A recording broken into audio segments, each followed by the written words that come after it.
अस्सलाम वालेकुम dear students. आज हम करेंगे मिसलेनियस एक्सरसाइज क्वेश्चन नंबर 4 का फर्स्ट पार्ट और हमारा वही यूनिट चल रहा है, यूनिट नंबर 1। अब क्या कह रहे हैं इसमें कि use the properties of exponents to simplify each of the following.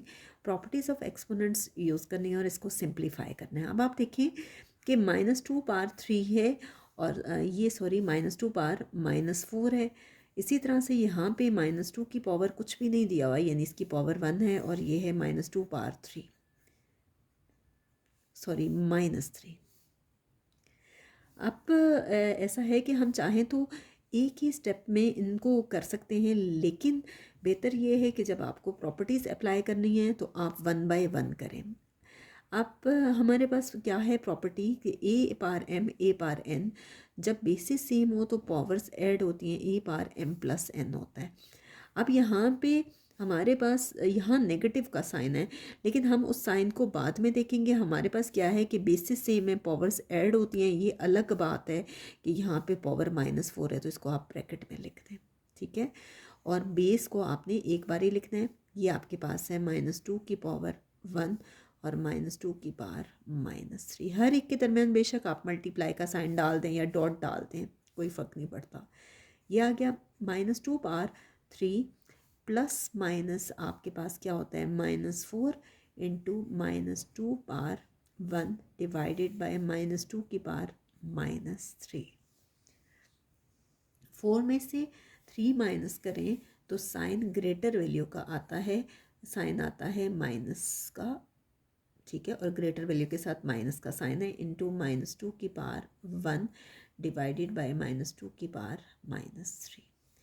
आप देखिए दोनों पे बेसिस सेम है, बेसिस सेम है, उसी तरह से पावर्स ऐड होंगी, a multiply by m, a multiply by n, powers add होंगी एम प्लस एन। अब दोनों की बेस सेम है, -2, इसकी पावर है -1 और इसकी पावर है 1, यानी m प्लस n हो जाएगा। और m की वैल्यू -1 है और इसकी +1 है, डिवाइडेड बाय -2 पावर -3। ये कैंसिल हो गया। ये आपके पास आ गया -2 की पावर 0 डिवाइडेड बाय -2 की पावर -3। किसी भी चीज़ की पावर 0 हो, चाहे वो वेरिएबल हो या कोई और नंबर हो, वो हमेशा 1 के इक्वल होता है, 1 बाय -2 की पावर -3। अब हमारी कोशिश ये होती है कि जो आंसर है वो हमेशा पॉजिटिव में आए। तो हम क्या करेंगे कि ये नेगेटिव है तो इसको हम ऊपर ले जाएंगे, पावर जो है वो आपके पास पॉजिटिव हो जाएगी, ठीक है। अब जितने टाइम्स पावर दी जाती है उतने टाइम्स बेस को मल्टीप्लाई करते हैं। हम बेस को 3 बार मल्टीप्लाई कर लेंगे तो ये क्या हो जाएगा, minus minus plus, plus minus minus, ठीक है। माइनस माइनस प्लस, अगर चाहें तो आप स्टेप्स कर सकते हैं, माइनस माइनस प्लस, 2 2 ज़र 4 मल्टीप्लाई बाय -2 है। मैंने पहले इन दोनों को सॉल्व किया और फिर प्लस माइनस -2 4 ज़र 8। और अगर आप ये डायरेक्टली भी करते हो तो तब भी गलत नहीं है। अगर आप स्टेप से बचना चाहते हैं और डायरेक्टली करना चाहते हैं तो आप डायरेक्टली कर सकते हैं। तो यहाँ तक हमारा ये क्वेश्चन कंप्लीट हो गया। नेक्स्ट हम करते हैं इसका सेकंड पार्ट। जी स्टूडेंट्स, अब हम इसका सेकंड पार्ट करते हैं। सेकंड पार्ट में भी सेम प्रॉपर्टी हम यूज़ करेंगे। A power m a power n दोनों की बेस सेम है तो पावर्स ऐड होंगी, 2 पावर 1/2 प्लस 3/4 हो जाएगा, डिवाइडेड बाय 2 पावर 1/2।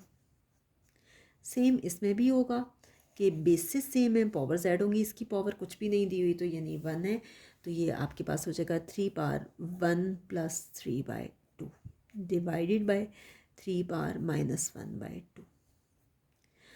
अब इन दोनों की बेस सेम है, आप क्या करेंगे, आप चाहें तो इनको इसी स्टेप में कर लें, लेकिन बेहतर ये है कि आप क्वेश्चन को जितना ज़्यादा सिंप्लीफाई कर सकते हैं उतना सिंप्लीफाई करें।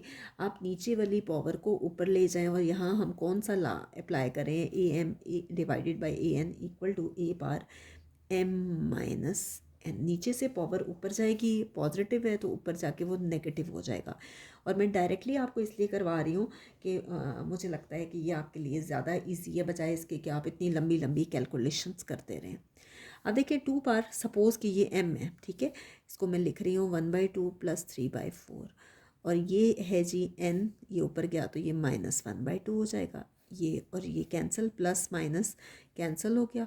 नेक्स्ट है जी 3/1 प्लस 3/2, ये सपोज़ m है और ये नीचे से ऊपर पावर ऊपर जा रही है, माइनस है तो ऊपर जाके क्या हो जाएगा प्लस। ठीक है, ये आ गया आपके पास फाइनली 2^3/4। इसी तरह से इसको हम सॉल्व करेंगे। इसके डिनोमिनेटर में कुछ भी नहीं है, अगर कुछ नहीं है तो मीन्स 1 है, एलसीएम इसका आ जाएगा 2। आपको एलसीएम में सिखा चुकी हूँ पहले, और एक यूनिट नंबर क्लास 5th का मैंने यूनिट नंबर 3 करवाया था जो कि फ्रैक्शंस पे, और मैंने बहुत डिटेल में फ्रैक्शंस को करवाया हुआ उसमें। आप चाहें तो उस प्लेलिस्ट में जाके चेक कर सकते हैं। 1 2 ज़र 2, 2 1 ज़र 2। आप क्या करते हैं, जो भी एलसीएम आता है, एलसीएम आप देख लें कैसे लेते हैं। 1 2 और 2 का एलसीएम लेंगे, 2 से करेंगे, 2 1 ज़र 2, 2 1 ज़र 2, एलसीएम 2 आ गया। अब 1 का टेबल पढ़ते हैं 2 तक, और तब तक पढ़ते हैं जब तक कि वो नंबर नहीं आ जाता। तो देखिए 1 2 ज़र 2, अब वो 2 इस ऊपर वाले नंबर से मल्टीप्लाई होगा, 2 1 ज़र 2 प्लस, इसी तरह से 2 1 ज़र 2, और फिर ये किससे मल्टीप्लाई हो रहा है, 3 से, 3 1 ज़र 3। इसी तरह से 2 1 ज़र 2, और ये किससे मल्टीप्लाई हो रहा है, 1 1 ज़र 1। ये आपके पास आ गया 2^3/4 मल्टीप्लाई बाय 3 2 + 1 3, 3 + 3 6/2। मैंने ऐड किया, 3 + 2 5, 5 + 1 6, ये आ गया 2 3 ज़र 6। फाइनली ये आ गया 2^3/4 मल्टीप्लाई बाय 3^3। 3^3 का मतलब है कि 3 जो है वो 3 बार मल्टीप्लाई हो रहा है। आप रफ वर्क में बेशक करके देख लें, 3 × 3 × 3, 3 3 ज़र 9, 9 3 ज़र 27, 27 आ गया। ठीक है, अब देखिए 2^3/4 है। आप चाहें तो इसको यूँ लिख सकते हैं कि 2^3 मल्टीप्लाई बाय 1/4। ठीक है, मल्टीप्लाई बाय 27। फिर इसको आप इस तरह से कर सकते हैं, 2^3 होल पावर 1/4। अगर आपको इसको मज़ीद सिंप्लीफाई करना है या रेडिकल फॉर्म में कन्वर्ट करना है, मल्टीप्लाई बाय 27, इसको लिखा जा सकता है 4 स्क्वायर रूट ऑफ, इंडेक्स में 4 लिखते हैं, 2^3 मल्टीप्लाई बाय 27। और इसी तरह से आप मज़ीद इसको सिंप्लीफाई कर सकते हैं कि 2^3 का मतलब है कि 2 को 3 टाइम्स आप मल्टीप्लाई कर सकते हैं, 2 2 ज़र 4, 4 2 ज़र 8 मल्टीप्लाई बाय 27। हम इसको फाइनली लिख सकते हैं कि 27 को आप पहले लिख दें इंटू 4, इंडेक्स में आपके पास क्या आ गया है 8। तो यहाँ तक आपके पास ये क्वेश्चन जो है वो कंप्लीट हो गया है। नेक्स्ट हम करते हैं क्वेश्चन नंबर 5। नेक्स्ट वीडियो में हम इंशाल्लाह इसी एक्सरसाइज का क्वेश्चन नंबर 5 करेंगे।